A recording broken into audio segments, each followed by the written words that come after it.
it down the top. Crank up the Beach Boys, baby. Don't let the music stop. We go ride it till we just can't ride it no more. From the side bay to the valley, from the west side to the east side, everybody very happy, 'cause the sun is shining all the time. It's like another perfect day.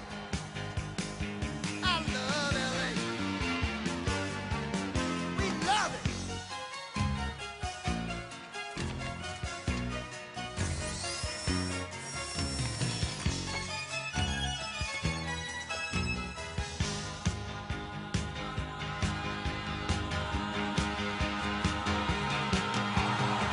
Look at that mountain. Look at those trees. Look at that bum over there, man. He's down on his knees. Look at these women. Ain't nothing like them nowhere. Century Boulevard. We love it. Victory Boulevard. We love it. Santa Monica Boulevard. We love it. Sixth Street. We love it. We love it. We love LA.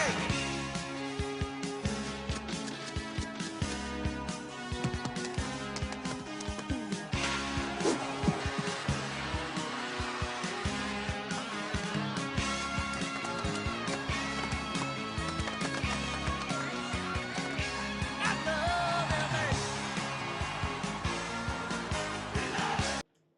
Good afternoon, good evening, good morning, whatever time of day you've chosen to join us here, I thank you. Welcome to a very special episode. This is What the FTB Did I Just Watch? With Adam, Braden, and our special guests, Matt and Wayne. That's right, I'm Adam Gerard, and this week I'm joined by my usual co-host and comrade in crime. He is... Braden, hello. And Brad, how you been, Braden? You doing well this week? Yeah, doing well this week. It's been alright. Been a good week. That's good, that's good. Couple.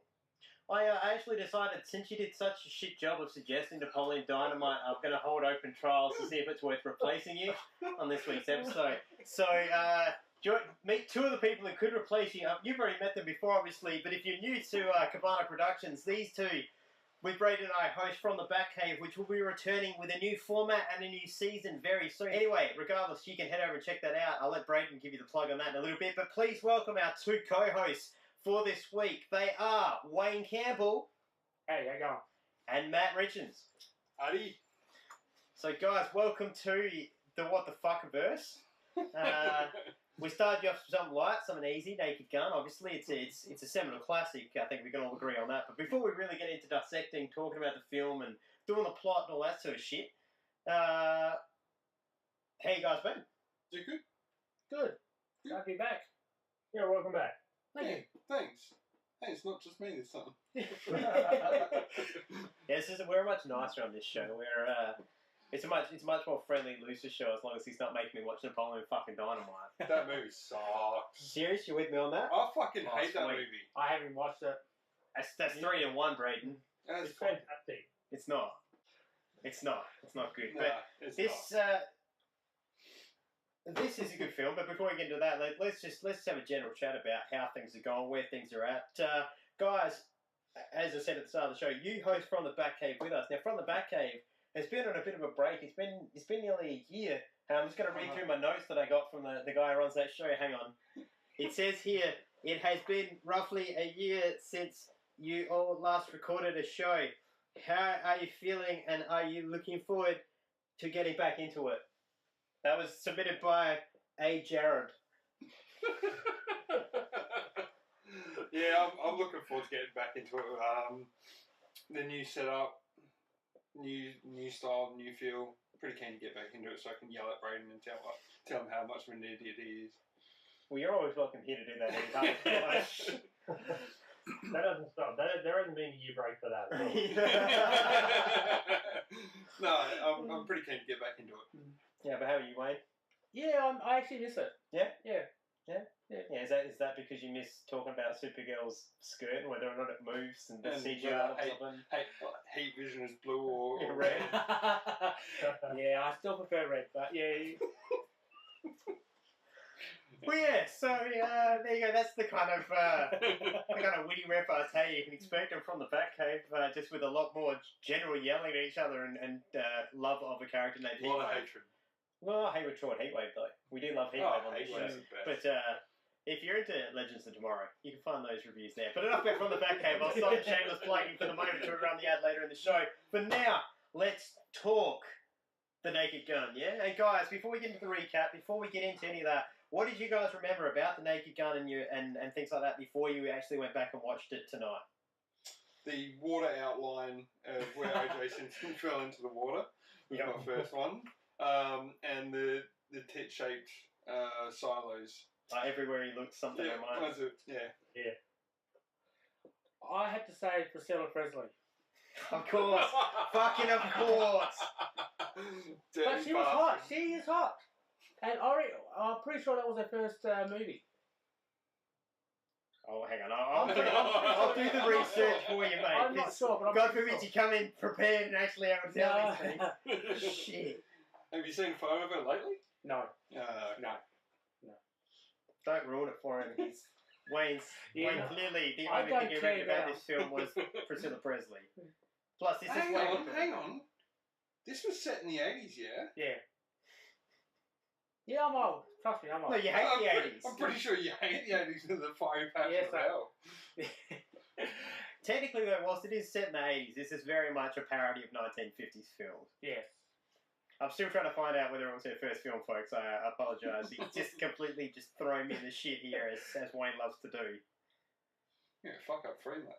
It's not a fuck up. I'm just taking time. It's not my fault that you can't. No, it wasn't her first role. It was her first movie. Yeah. But she was on a TV movie called Love Is Forever as Sandy Redford. No. She was in The Fall Guys, Sabrina Caldwell. And then she was on 144 episodes of Dallas Oh, as there you Jenna go. Wade. And then Jenna Wade Krebs. So I imagine she married Krebs in that show. Spoilers on Dallas. Sorry, folks. Should have prefaced that one first. Braden, what do you remember about this film? Yeah, so, I mean, I was probably, I think, 1 when this movie came out. So, yeah, I don't have a vivid memory of this movie as a child, but I do remember, the titty-shaped silos, and I just remember Leslie Nielsen's style of comedy. Yeah. I don't think you can forget Leslie Nielsen's style of comedy when you watch this one. Nah, not sure. So yeah, all right. Well, let's get into the recap of this film itself. So here we go. The Naked Gun, 1988. Detective Frank Drebin tries to uncover a plan to assassinate Queen Elizabeth II, who is on a state visit to the United States of America. The main suspect is Vincent Ludwig, a rich businessman who uses hypnotic devices to turn others into murderer via a Manchurian candidate-like plot. As with the previous Zucker Spur films, the plot was mostly culled from other more serious movies. In this case, it was one called Teflon, wherein people were triggered into assassins by hypnotic phone calls. Anyway, on the case, Lieutenant Drebin falls in love with Ludwig's assistant, Jane Spencer, played by Wayne's favourite Priscilla Presley, who knows nothing about Ludwig's plot, and together the pair help to bring down Ludwig's plan, and in the end, Frank is able to talk Jane out of killing him on a balcony. There is, of course, the subplot with Nordberg, which we can get into how real events from life can taint things for people's careers soon. But there was Nordberg and his hilarity and slap spoof, and of course we are joined by the other members of the Police Squad TV series in what's his boss's name? Frank's boss's name? I can't remember. What was his boss's name? Some old part. I'll go into the extended version of the recap for this one. His boss's name was... Give me a sec. Boss's name was... Captain Ed Hocken. No, I don't think it was Ed. No, it wasn't Ed the big 6 foot. No, Tom John? Ed, yeah, it's Ed Hocken. Oh, Holy shit. Ed Hocken. Okay, so I thought you were making an Anchorman joke there with Ed Harkin. Ed Hocken. I thought you were calling out unknown Ned. Yeah, okay, so, obviously Ed's there helping him along the way and trying to uncover the plot of Ludwig's whole scheme. The whole film is just a farce. Yeah. From one step to another, I think what helps sells it is Frank Drebin's intensity, Leslie Nielsen's intensity traffic type thing. But yeah, okay, let's go through it. Let's go through the film and talk about what we thought of it. Obviously, that's what the point of this is. So we start the film off with the first scene with the gathering of intelligence from around the criminal world. My question with this is though, Papschmier is there and then just vanishes. He just vanishes into nowhere, so I want to know where Papschmier met. But this scene, a little bit dated now. It's not quite the impact it had back in the late 80s. Yeah, it was, I don't really know what to say about it. I was pretty much hysterics this whole fucking movie. Yeah, I don't know. Good stuff, Braden. All right, Matt, wait, you got anything to say?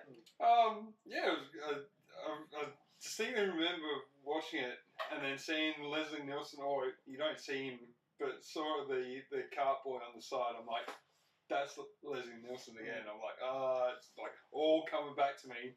I love just like the complete over the topness of everything that happens with him in scene, like just how he beats up guys and then it's just, doing that sort of thing.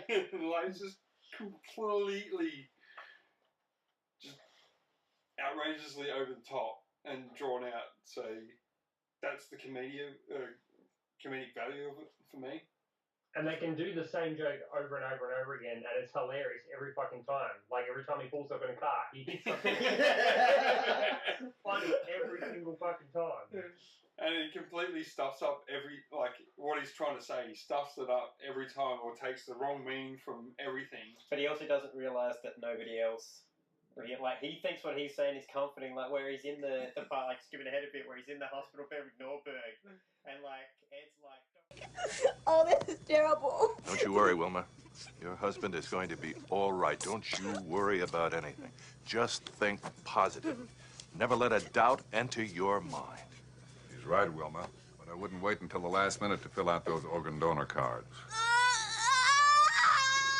What I'm trying to say is that, Wilma, as soon as Nordberg is better, he's welcome back at Police Squad. Unless he's a drooling vegetable. But I think that's only common sense. and then when she gets all upset, he's got this look on his face like, why is this bitch crying? Like, it's just... 50% chance and only 10% of that. So from there, obviously, Frank escapes by saying he's Lieutenant Drebin of Police Squad, then falls out a window. Rides back home to a throng of people there, waiting to hear a story about a man who's, defends his country and fights for his people, but in fact, Weird Al's just on the plane, so Frank just needs to get the hell out of there. I really like the gag of, in the background, there's just bags being thrown onto the ground and completely missing the baggage cart, and it's not till like the last two that they actually land in the cart. And then the gag of him driving off, like backing into the fucking thing, and you just laugh because you're like, shit driver. And then he turns to the hospital with this fucking train of luggage. So ridiculous. I think what works about this film, I don't know about you guys, but I find this film shouldn't have a plot that works, but there is no reason you should sit there and be glued into this film, but every time I'm on, I'm like, I want to just keep going with this adventure. This is so... And I think it's because it's such a good parody of those film noir cop style things. But the comedy, like it's like Braden and I talked about in the show before. The comedy is being played while everybody is playing. This is just real life. So it's not funny to them because that's just Frank's the best. That's just how Frank is. Yeah. But to us, it's like, can you not see? This dude sucks at his job. Like, how the hell he got a badge?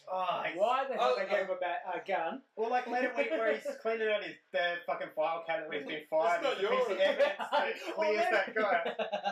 He was innocent. He went to the chair fight. Exactly. So anyway, Norberg's in the hospital bed. I really like this. Like O.J. Simpson's in 3 scenes in this film.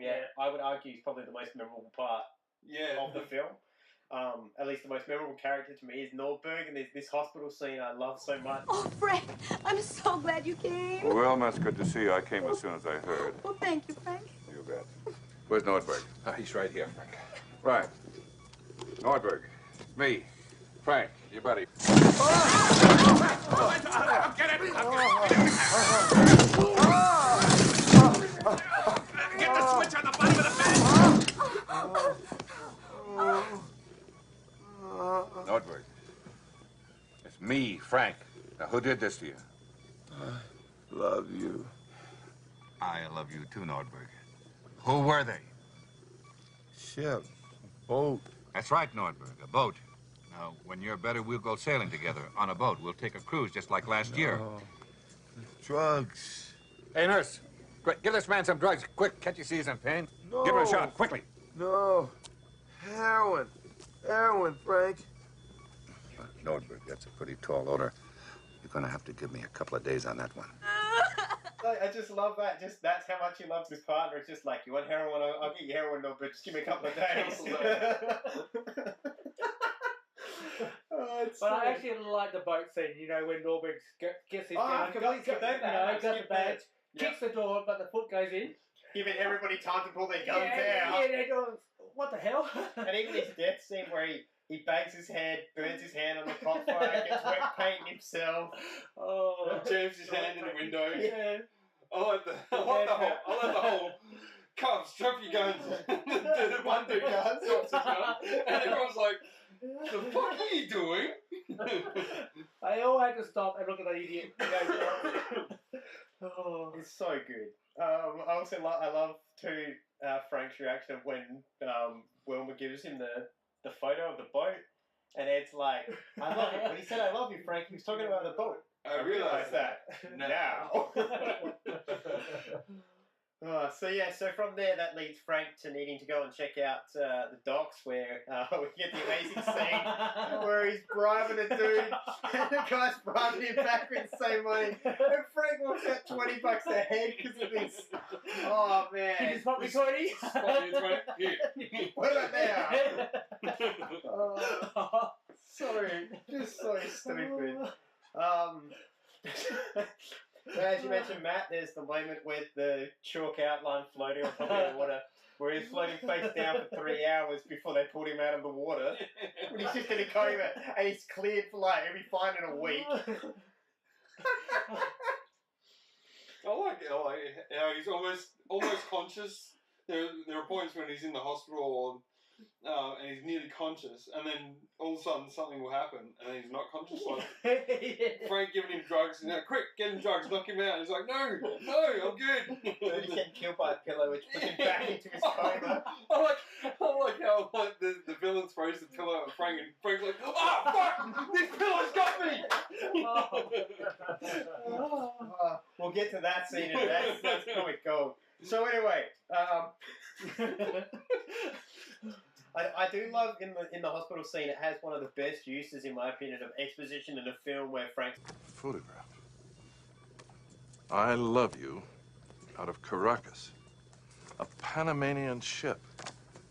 Frank, when Nordberg said, I love you, he was telling you the name of the ship. I realize that. Now, We'd better check this out. I want every available man on this. I can't spare anybody, Frank. You know we're in charge of security for Queen Elizabeth's visit.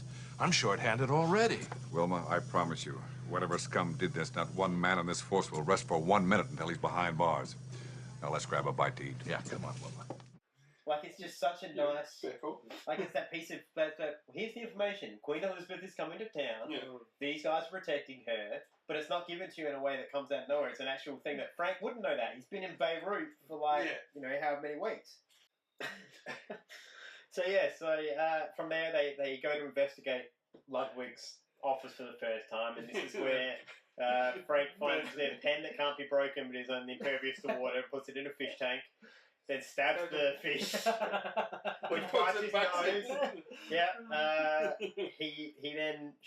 I still love the scene where he shakes Ludwig's hand, and all this water is just pouring out, and Ludwig's just like, "What the fuck?" Every time he turns around, and Frank's just passively like, Is everything alright? I'm fine. Do you want a Kleenex? Look out there. A vast commercial development built by me. Do you have any idea what was out there just 5 years ago? Yeah! You bet you do. Orange groves, acres of them, as fat as the eye could see. But now, of course, that land is able to generate 10 times the amount of... But even the gag, you know, when he's offered a cigarette, you go, cigarette or Cuban, cigar? Cuban. Yes, I know. Dutch Irish. My father was Welsh. Yeah, so anyway, so he then meets Priscilla Presley, Jane, who Ludwig kind of has convinced to be a little bit flirty with Frank to find out what he knows and whatever else. You're not quite sure where she stands in this whole plot. So yeah, so Beaver, though. What's that? She did have a nice beaver. Yeah. So yeah, so Frank from that moment tries to go for a walk to work out where things might have gone wrong. And Who is this character in the hospital? And why was he trying to kill Nordberg? And for whom? Did Ludwig lie to me? I didn't have any proof, but somehow I didn't entirely trust him either.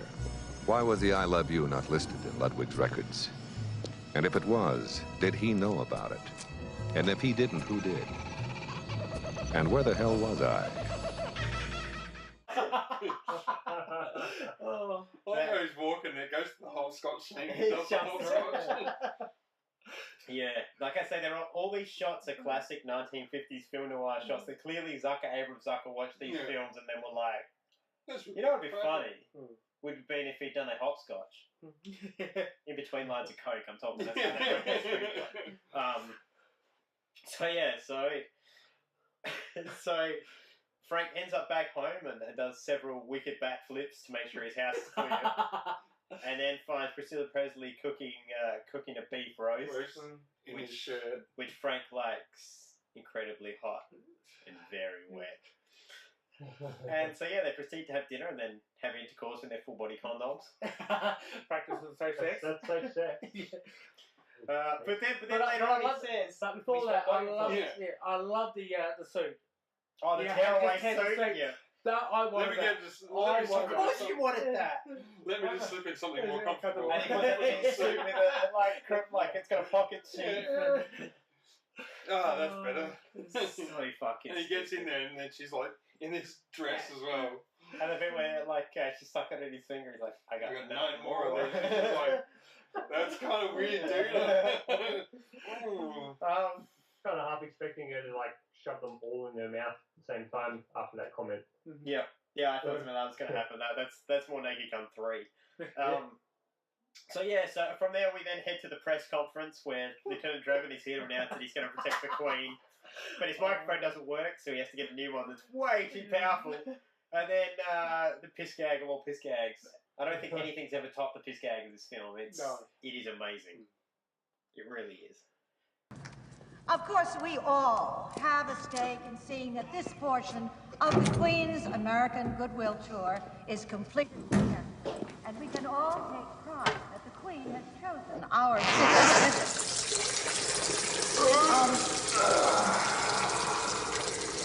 Indeed, it is for all the people who will be able to share in the celebration. Especially exciting will be the Queen's public appearances.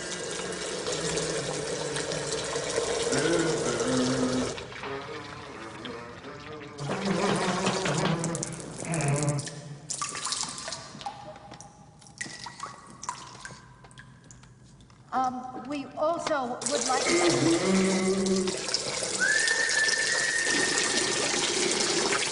Whoops.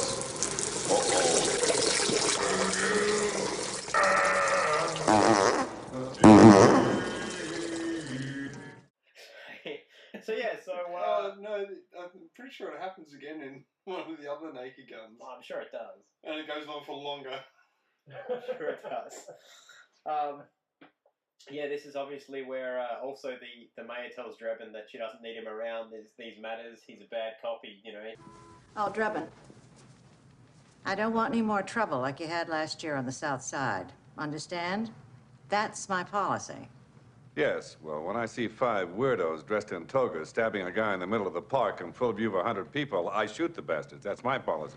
That was a Shakespeare in the Park production of Julius Caesar, you moron. You killed 5 actors. Good ones. Your Honor. Drebin, your presence at the Queen's reception tonight will not be necessary. Is that understood? We understand, Your Honor. Thank you. So yes, as I say, we then go to find out that Pap Smear is putting Ludwig up to assassinating the Queen with this program. As we saw, the program secretary can kill Pap Smear and then not know what's happening. Yep. It's the plot in this film. It's stuff like that is what I mean by this. The moments that are serious make you really go, okay, there's some investment in this. Yeah, there's something to this. But yeah, we obviously don't know who the assassin is going to be.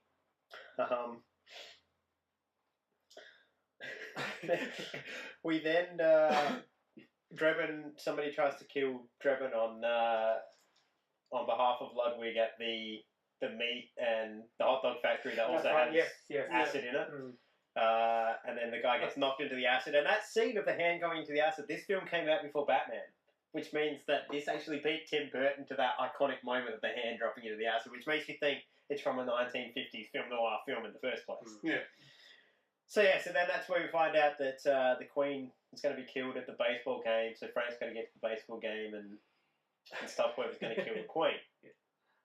Obviously, before that, an attempt is made on Nordberg's life, and Frank has to chase off the doctor who's been hypnotised with the help of Stephanie and her learner car driver instructor.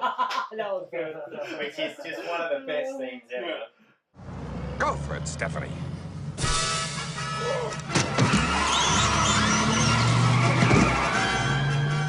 So anyway, so from there, Frank goes on. We get a music clip of Frank on his dates with Jane, and it's been the best day of her life. I'm pretty sure that was like 7 different days. They met him yesterday, and as I say, they have sex, but at the end of that, he says, "You don't just like me because we swap bodily fluids." So, which is it? That's all I'm saying. But yeah, I love that film clip so much. The music clip of their day is just so where they fucking clothesline the two other people running this search. Just like when they're hosting out the hot dog guy, and everyone's just laughing. It's so they're getting tattoos and they're laughing. You go see Platoon and they're laughing. Yeah. She falls off a ball and they're laughing. Yeah, so good. So then we go to the Queen's inauguration, and Frank attempts to save her, but ends up sliding on top of her down the aisleway. No, the table. The tabletop. So yeah, from there we head to the baseball game, where Reggie Jackson has been programmed to kill the Queen. But first of all, Enrico Palazzo has to sing the national anthem.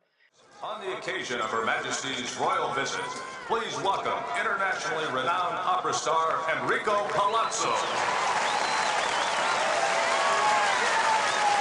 Ladies and gentlemen, let us honor America as Mr. Palazzo will now sing our national anthem.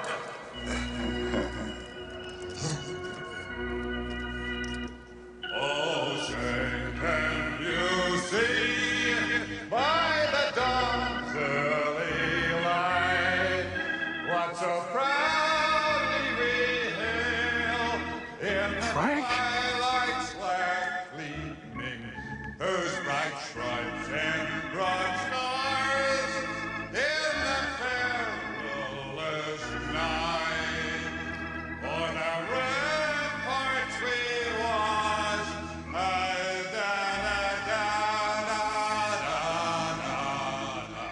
And the rockets they glare, phantom bombs in the air, gave proof to the night that we still had a flame. Oh, sing us ragtime banner wave over all that's free. We're the home of the land and the land of the free.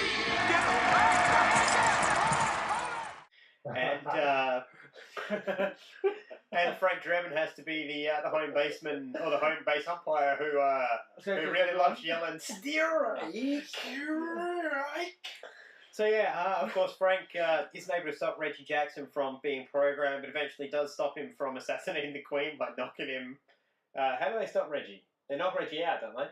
No, he shoots one of the little darts in his. Oh, that's right. The fat chick lands in it. That's right. The top who falls on him. And so then Ludwig decides he's going to kill Jane, but gets knocked off the top of the balcony and killed in the same way that Ed's father was killed.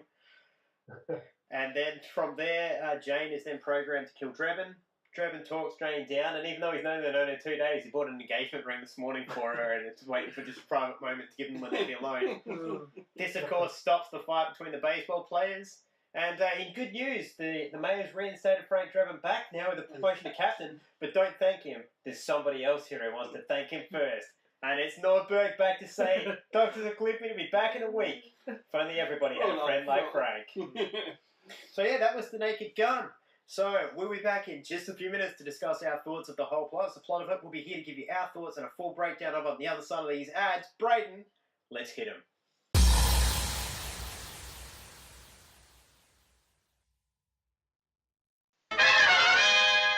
Hey Bat fans, it's the Dad Knight here coming to you from the Batcave.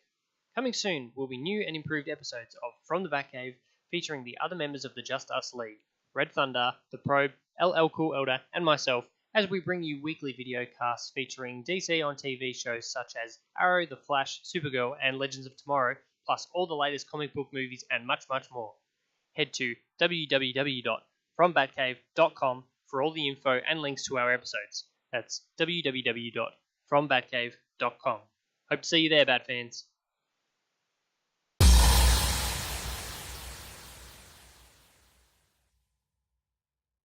That's the plug and bullshit out of the way. Let's throw over now to the two members of From the Batcave. We mentioned that From the Batcave is a weekly or semi-weekly show in which we review multiple things like DC, Marvel, things like that. I don't know if I mentioned that. From the Batcave coming back soon. Guys, I believe you host From the Batcave. What did you think of The Naked Gun? Yeah, it was good. I enjoyed it. Again, the complete over-topness of everything that happens in that movie. It's great. I love the gags that they put out all the time. It was just Frank just being a complete and utter putz. There was something I was going to mention before now. It's just slipped my mind. But one thing that sort of confuses me is like when Ludwig hypnotizes everyone else except Reggie is like acting like just I need to kill Norborg. But as soon as he hypnotizes Reggie, all of a sudden he's doing the robot from the 1950s.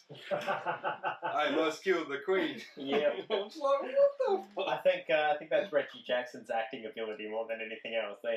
There are two former, I guess one at that point was a current, but there are two athletes in this film. One of them is a much better actor, much worse human being, much better actor. But we'll get into that in a few minutes. So Wayne, you've been pretty quiet on this so far. Aside from talking about how you must be like Priscilla Presley Fever. So what? We barely got a stuff left. No, I have to admit, I always loved From the Police, The Naked Gun, the miniseries. Police Squad. Police Squad. From the Files of Police Squad. See, it's stable, I can't remember the name. But, the opening... like 6 episodes as well. Yeah, the opening, the credits. The opening where they kill off a famous person each week. No, the cop car. How he's just going through, he's just going through every, through the tunnel, the streets, the shopping centre, even the... I know why Wayne likes this. I know why Wayne likes this. No. I knew what you're talking about. No, it's not that far. No, it's just... Don't believe that. It's that far. Scare stuff. No, it's not. It's just it is great how they had just a police car, the lights. Yes, okay, I did like the locker room. Of course you did. I wish they didn't have any towels though. There it is. Yeah. There you go. That's what you want. That's what you want. That's what they're paying for. For those of you that don't know, a little bit of trivia. The Naked Gun films are based on a TV show. It only had like 6-7 episodes. It was called Police Squad.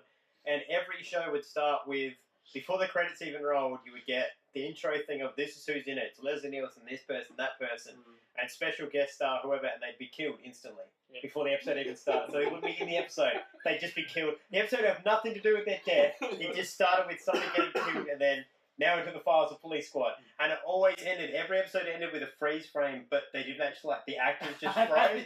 So they'd be, like, pouring coffee and it'd be, like, running over their hands.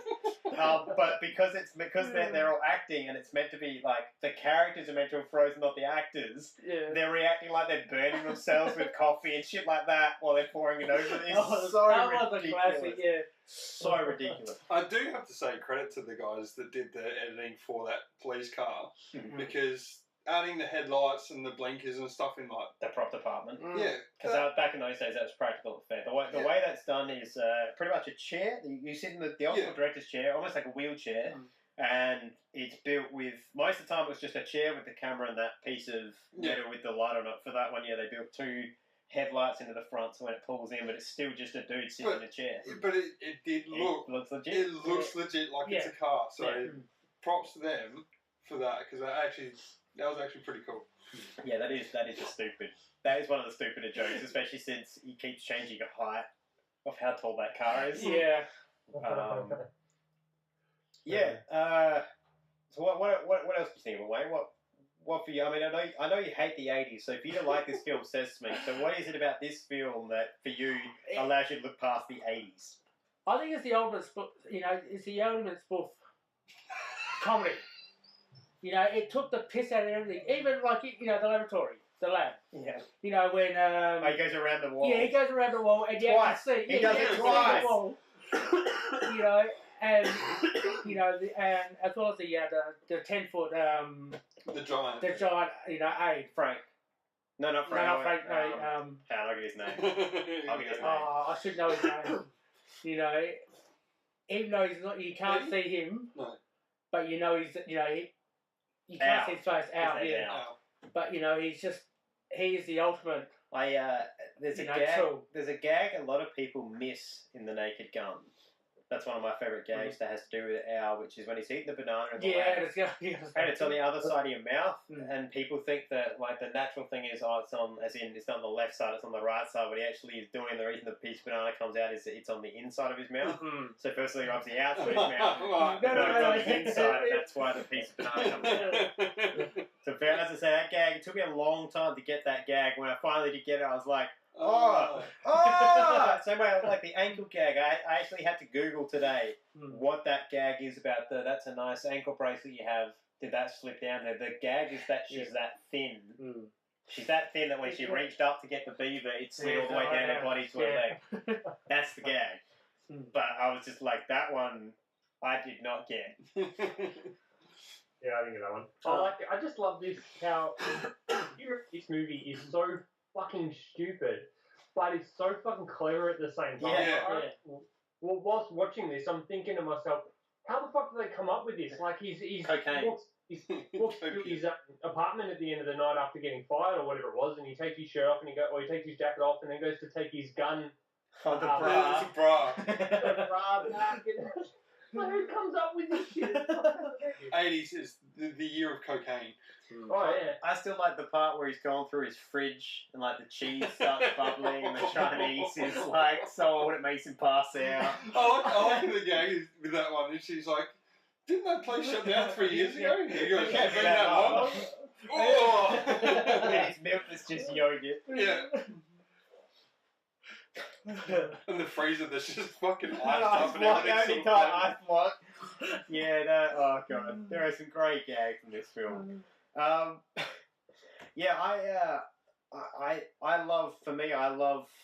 love this whole film, but I think honestly this has the best final act of any of the films we've watched so far, Braden, of anything, because that entire baseball, from the moment he hits that baseball thing and rolls Enrico Palazzo, which I know is also a gag on some other film where clearly a cop in one of these noirs punches out a fat guy and fits perfectly into his suit. Has to have been taken from something. Yeah. But just all of it. I think the other gag I think is so underappreciated and I laugh so hard at every time is when he's trying to get the referee's outfit. Excuse me. Could you tell me, is this an official bat? Bang! It's like thumps this dude on the head. Oh shit. My favourite moment in this film is I love the moment where you get introduced to the 10,000 baseball commentators that are doing this show, and then when they're doing the highlights package and the guy gets eaten by a tiger and it cuts back to one of the commentators just shocked, the other guy's just like, how about that? Yeah. It's so. All I can think when I watch that is just that. If you take a screen grab of that, send it to every fucking commentary team in wrestling, just be like, this is what it should be. It should be one guy being like, ha ha, yeah, and the other guy being like, what the fuck just happened? Yeah. So yeah, I guess the only problem I have with this film, and I get it because that's how films wrapped up back in those days, but it just ends. It's just like, and we're done. Yeah. Which I guess is good. It left it open for a sequel, but it just is kind of like, okay. Well, I guess if it's based off a TV series, and TV series just sort of... Yeah, I think it's also those 50s movies. The hero always gets the girl, and it's just like, well, we vanquished the villain. Yep. The other gag that I like is when Frank's getting booted out of the force. Emptying out somebody else's desk? No, he's emptying out someone else's desk, but he's like, so what are you going to do? I don't know, I'm going to have to get a job or some shit like that. And then he's like, next time you see me, next time I shoot someone, I might get arrested. It's like, wow.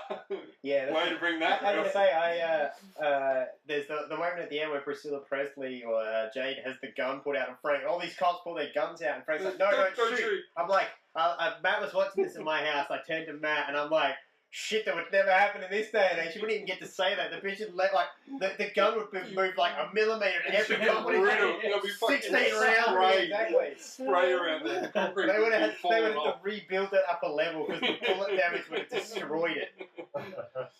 I think that there's a level of truth in all the gags. I think there's a level of truth with, like, social account, your social status. Yep. Race, gender, all that sort of stuff. All that sort of stuff was based on real, realness of what was happening back then. So like the genre era, or not the genre errors, but like the human inadequacies that they were having back then were bringing out the jokes, and that was sort of made it funnier because you go, well, shit, that's kind of real. Yeah. I see that.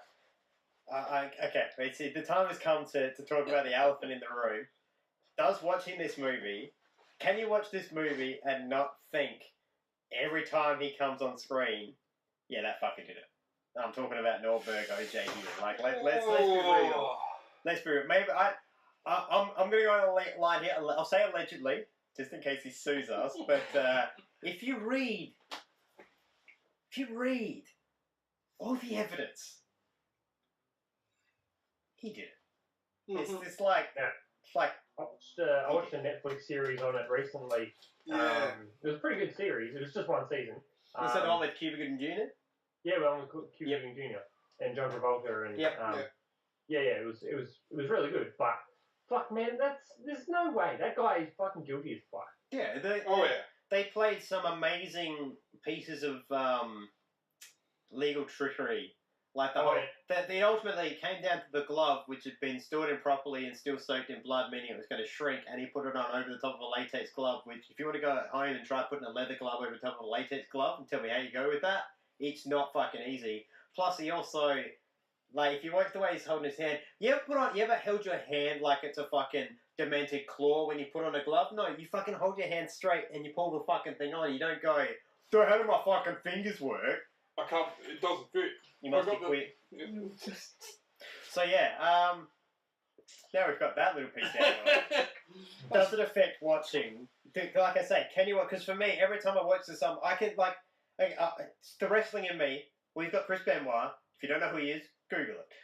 We've got Chris Benoit. I can still watch Benoit matches and go, that was a good match, there's good intensity. But there's a level where I watch it, I'm like, yeah, you can see something's not right behind that dude's eyes. Now, I'm not saying I can see that with OJ.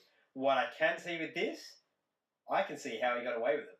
Because that fucker he's in what, like I said, he's in 3 scenes. He's maybe in 6 minutes of this movie all up. Yeah. And he's honestly the most memorable part because he's so charismatic and so fucker. How charming is he in that scene where he's stumbling around? He looks like, it's like James Bond being a fool. Yeah. You know? Oh, I've got wet paint on me. So I can see how people sympathise with him, and I can see how he pulled the con. But I can't watch it not. Every time he comes on screen, I'm like, "There's the murderer."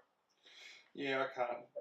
Nah, I didn't really think about it really. I mean, because To be honest, I didn't know really what OJ looked like back then.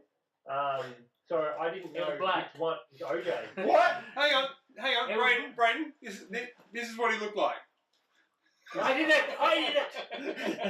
For those of you at home on the audio version of this show that we put out, Matt just pointed to Wayne because he's a racist, and Wayne's black. For those of you that can't see and haven't watched From the Batcave yet, which Wayne does co-host with myself, Matt, and Braden, he is black. Hashtag not racist. Hashtag only black. Hashtag my black friend. Hashtag all lives matter. So you didn't know what OJ looked like. No, I didn't know what he looked like, so I didn't know which one was OJ whilst watching this back. I just knew he was in the movie, so until Wait, so you watch this movie, you're like, I know OJ's somewhere in this film. Leslie Nielsen, fat white guy, skinny white Khan from Star Trek, who I know is not OJ Simpson, or they'd constantly be like, fucking Khan killed a bitch. Fat white guy, tall white. Okay, I can see it if you were like, is he the tall guy that we don't see the face of? Because he's a big athlete. But literally, how did you not know that the guy named OJ? Well, I didn't really think about it. I just knew he was in the movie, and it wasn't until sort of the end credits I'm like, oh, that was OJ. Wow. Well, I actually, when I first watched this movie when I was younger, I actually knew about the OJ's trial and everything else beforehand. So I've never had a moment where I haven't watched this and gone, he's the guy that killed his wife. See, I have. I'm lucky enough to. I'm sure Wayne has as well. He's like 200 years old. But I grew up. I know I've mentioned this show before. I grew up with a brother. My brother's 12 years older than me, so I saw this film when I would have seen this. This came out in '88, which means I would have been 5. I guarantee you I saw this by the time I was 7. Guarantee it. Yeah, I didn't. So I knew. I actually, when people talk about OJ, my brain says Nordberg before it says OJ. I know Nordberg more than I know OJ. In the same way people say Adam West, I picture Batman. Yeah. See, when I hear OJ, I go, oh yeah, that was the murderer from The Naked Gun. So Wayne, what about you? I have to admit, I didn't see. I keep OJ as OJ, Nordberg as Nordberg. So I always see Nordberg, and he's charismatic. Oh yeah, he's great. You know, he every time you see him on the screen, even though he's probably killing himself, you you love him. What choice of words? Yeah, I know. Well, he was premeditated. Yeah. So let's hang on. I want to actually make sure I've got something right here. This might be because you're not an African American, but you're a black guy saying OJ did it, because they might turn on you. Your people might turn on you. Actually, my people, I think we all turn on them. If he did it, he did it. He should have been locked up. Do you think he did it? I haven't seen all the proof, but I would say he would. I would say you would. I would say just don't look. I've looked at a picture of him. I was like, yeah, that's the head of somebody who killed a white fire. He's black. Yeah, he killed his wife. Was he killed a white woman? 100% it was him. As Wayne himself can attest, and we all know, Wayne wouldn't kill over no brown ass, but he'd kill over some white sugar. Brings me back to that video show. Ain't nobody fucking my wife. Anyway. So yeah, that I guess is talking about the Naked Gun. Before we get into the kind of final recaps, anybody got any last thoughts on this film itself? Still watchworthy. Oh, absolutely. Still watchworthy. If it was back on the movies, I'll watch it on the big screen. Definitely. I would, yeah. I want to go ahead and go and watch this Police Squad, which I haven't seen, and go ahead and watch all the other Naked Gun movies and the other kids. Oh, you'll love Police Squad. Yeah, you'll love it. You'll love This Police was Squad. Yeah. This is my thought before we come back with the final thoughts and the wrap-ups and stuff. I honestly think Naked Gun is one of the best comedies of all time. Yeah. That's my honest to God feeling, because we are here now. It's 2017, so we're 29 years later, and with the exception of the first set of gags, where it's dated because it's Gorbachev and Yasser and people aren't in power anymore. If you fucking superimpose Putin's head into that fucking field of people, It's really not that different a film What's today. Patrick looks like Putin. Yeah. But let's throw it to another quick break and then we'll come back with the final thoughts.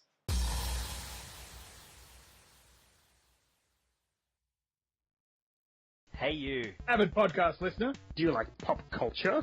Of course you do. That's why you're listening to this fine Cabana product. If you want to hear three grown gentlemen discuss the finer things in pop culture, tune in to the Karma Iguana podcast. Find us on iTunes and all fine purveyors of podcastery. We can't promise that we're the most informed podcasts. But at least we're a podcast. Well, at least we try to be funny. Well, sometimes.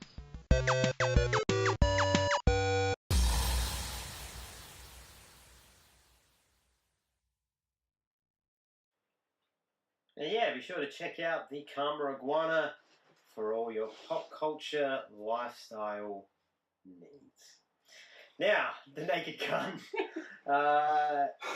Yeah, as I said before we went on break, this is honestly, it'd be in the top 3 comedies possibly ever made, in my opinion.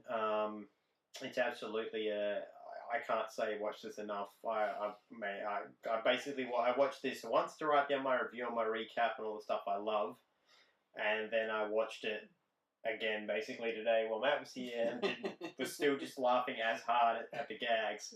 It really is fantastic. Yeah, so for me, this let's get into it, Braden, as we always do. I give this one an absolutely watch. Yeah, definitely. Watch it. Why wouldn't you? Absolutely watch it. Watch the rest of them too. I don't really have much of a memory of the rest of them, but I'm going to tell you right now, watch them because if they're anywhere near as good as this one. Two's pretty good. 3's a little bit weak, but 2's pretty good. Yeah. Yeah. Guys, what about you? Watch, don't watch? Yeah, absolutely. Absolutely watch. I'll say watch it every 5 to 10 years. You've got to watch it again and again and again. Yeah. It gets better. But you want to have a break in between them, is what you're saying? Yeah. You want to have a break to kind of forget it, so then you can come back and be like, yeah. Yeah. But I guarantee you'll laugh harder every time you watch it. Yeah. All right, Braden, let's talk star of the film. Who you giving yours to? Leslie Nielsen.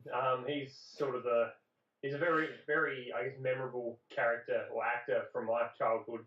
Even though I don't have a great memory of a lot of the films he was in, I do remember him and his style of comedy. So I'm going to say Leslie Nielsen. Guys, what do you got? Yeah, I'm gonna have to go with Leslie Nielsen as well.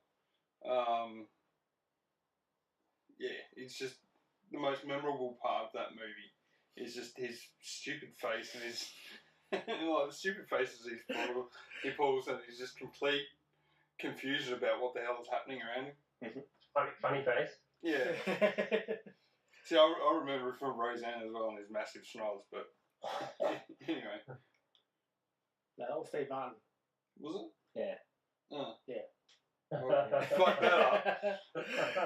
But yeah, no, Leslie Nielsen, because the best part was the suit. I love that. I want one of those suits. Yeah, it's because he'd be able to get out his clothes quick when he sits at ladies. Yeah. Alright, I'm giving mine to O.J. Simpson. Because like I say, 6 minutes of screen time, Nordberg is the most memorable character in this film. I remember Frank's jokes. I remember everything to do with Nordberg. Down to the fucking ejector seat wheelchair that clearly is smoking in the back when he gets ejected from it at the end. Yeah. So yeah, for me it's OJ. Braden, you got any weak points? Anybody let you down in this? Because I'll be honest, for me, I think Ricardo Montalban's a good villain. He's not quite used enough in this film. Papschmier, who, does turn up in the second one, but they didn't know they were going to do a second one when they made this. I honestly think Papschmier is a waste of time in this film. Yeah.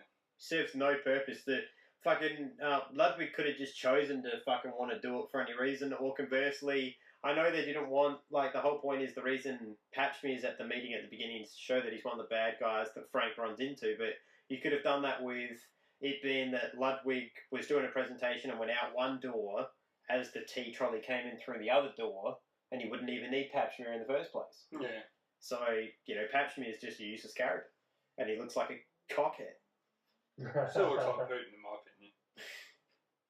Yeah, I guess. I don't know. I didn't really look too much into that because I was just too busy laughing at the whole fucking movie. Yeah, I can't say that I really found anything that really disappointed me or that I didn't like about the movie, to be honest. Wow, that's coming from you. That's a good call. What about you guys? Anything let you down on it? No, I don't think anything did. Like, I can see your point about the passion, but it didn't really let me down. Like, I didn't feel like, yeah. Anytime I watched it, or like, here we go again, or anything like that. It was just, yeah, it was good all around. I think he was a red herring, regardless if there was going to be a second or a third. You know, it was just another little twist that they put in there. Yeah, for me, that's true. But that's to me that's bad writing. It's a twist you don't pay off. Oh, honorable mention as well. I'd be remiss if I didn't give an honorable mention to Stephanie. That scene is amazing. Extend your middle finger. So cute. The truckie got me. You know, when he looks, oh shit. I like it when Frank goes, go get him, Stephanie. And she's just like, plants him. So yeah, alright. What do you give this 1 out of 5, bro? I'm going to give it a solid 5. This movie was heaps of fun. I too am giving this one a solid 5. Yeah, I'm jumping onto that one. Yeah, it's a big 5 for me. So there you go, 100%, all 5s. Check it out. It is The Naked Gun. Well, that brings us to the end of this episode of What the FTV Did I Just Watch? This has been The Naked Gun. Braden, before we move on, have you got any thoughts on this one? Because just technically, this one is a bad week film because last week was meant to be a good week film with your Napoleon Dynamite. So how do you feel that this one theoretically, the week that's meant to be the bad film gets the 5 stars from you, and the week that you pick the film is unanimously shut on by everybody else who is not you? You know, because you're all fucking retarded. It's because you live in mine, you're stupid.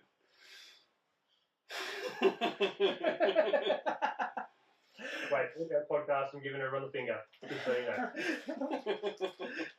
Well, yeah, that brings us to the end of this episode of What the Fuck Did I Just Watch? Join us for the next one when we are going to be talking. Are you ready, Braden? Yeah, ready. Go. We are going to be talking Sam Raimi's first ever superhero film. That's right. We're talking Darkman. But until then, you'll find out. Until then, this has been What the Fuck Did I Just Watch? With myself, Adam. And Braden. Wayne. And Matthew. And they'll see you from the Batcave returning very soon to screens near you. I'm not sure if I mentioned that. From the Batcave will be coming back very soon with all new episodes and a new format. Braden and I will see you next time here on What the Fuck Did I Just Watch? Thank you once again for checking out this and all the other Cabana projects, and we'll see you next time.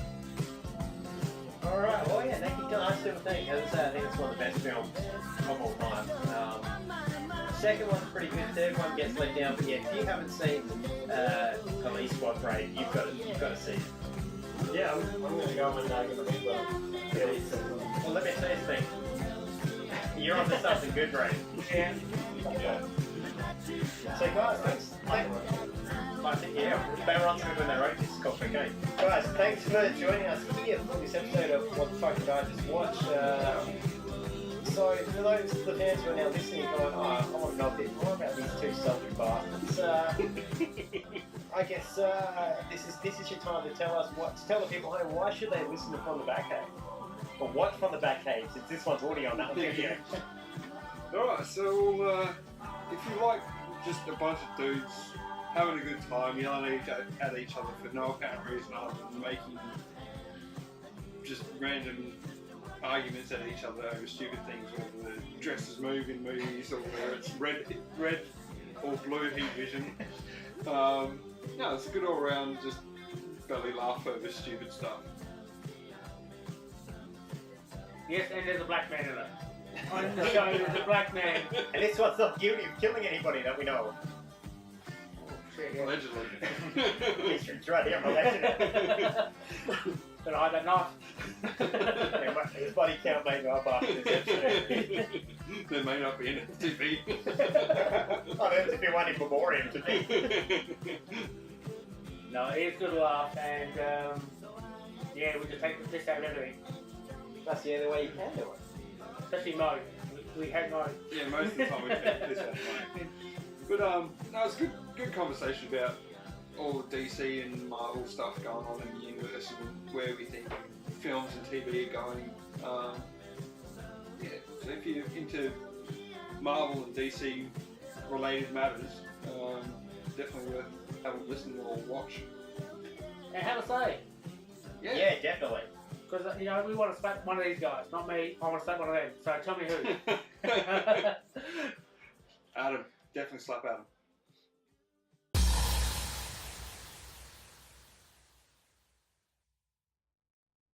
Do you hate dumb shit? Well, me too. Join me over at BAM TV, where I make fun of all sorts of stuff, with my segments of bad news and cringy capers, plus other skits and shenanigans. Head over to facebook.com/BAMTEEVEE for more info and all the links to the videos.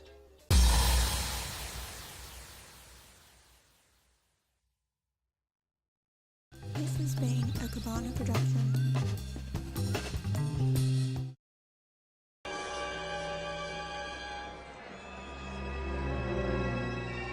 I must kill Frank Drebin.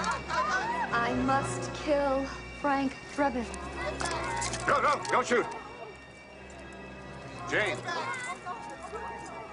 It's me. Funny face. I must kill Frank Drebin. You love Frank Drebin. And Frank Drebin loves you. Jane, listen to me. If you don't love me, then you might as well pull that trigger, because without you, I wouldn't want to live anyway. I finally found someone I can love. Good, clean love. Without utensils. I must kill Frank Drebin. It's a topsy-turvy world, Jane. And maybe the problems of two people don't amount to a hill of beans, but this is our hill. And these are our beans. Jane, since I met you, I noticed things that I never knew were there before. Birds singing. Dew glistening on a newly formed leaf. Stoplights. I must kill... Jane. This morning, I bought something for you. It's not very much, but pretty good for an honest policeman's salary. It's an engagement ring. I would have given it to you earlier, but I wanted to wait until we were alone.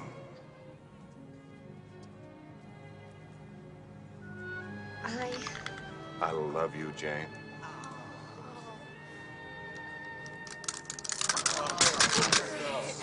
Frank.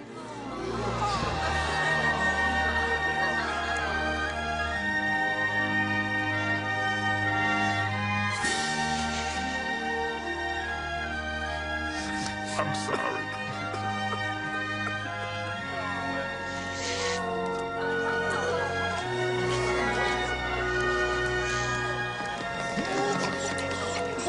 I'm sorry that I yelled at you yesterday. I really am.